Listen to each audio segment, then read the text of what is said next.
Panibagong araw na naman mga katito-katita dito sa Riyadh, Saudi Arabia. Na mga oras na to, naglalakad tayo, nandito tayo sa ating bahay. Maraming salamat nga pala sa mga bumabati sa akin. Ngayon ay nasa 50 anyos na tayo at ngayon ay pumunta na tayo dito sa ating favorite na restaurant na kinakainan. Unlimited dito na pagkain mga katito-katita. Bali ng mga panahon na to, dati is 49 o 79 Saudi Riyal per head. Every 2 hours po yan, unlimited. Kahit ilan po yung kainin nyo, as long as na, hindi kayo mag-aaksaya o hindi kayo magtatapon, okay lang po yon. Kainin nyo man siya isang kaldero, isang tray na yan, kompleto na po. May mga cake siya, may mga pagkain mga Chinese at Korean, kompleto kasi dito. May mga, yung pagkain na ano ba yung tinatawag na may mga katito, yung may rice, tapos may mga fried at saka ito yung hipon na kinakain natin. Yan, napakasarap niyan siya.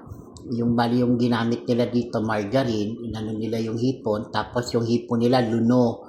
Alam nyo ba yung luno? Yung malalambot. Tapos ang ginawa ko, ito, konti muna yung kinukuha ko, paunti-unti. Yan o, yung pagkain diyan siya ng Korea at saka Chinese. At ito naman yung pure lemon juice, na fresh yan siya, wala siyang kanong mga asukal, wala, talagang fresh siya at masarap. Hindi siya yung klase ng lemon na sobrang asim at may pansit, kompleto siya dito.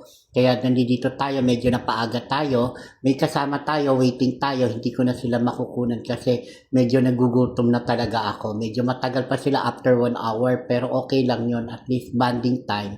At ito naman yung lumpia, kompleto siya dito mga pagkain. Kaya sa mga nag-greet sa akin, maraming salamat sa inyong lahat. God bless you all guys. So ay pagpalain tayo ng Diyos.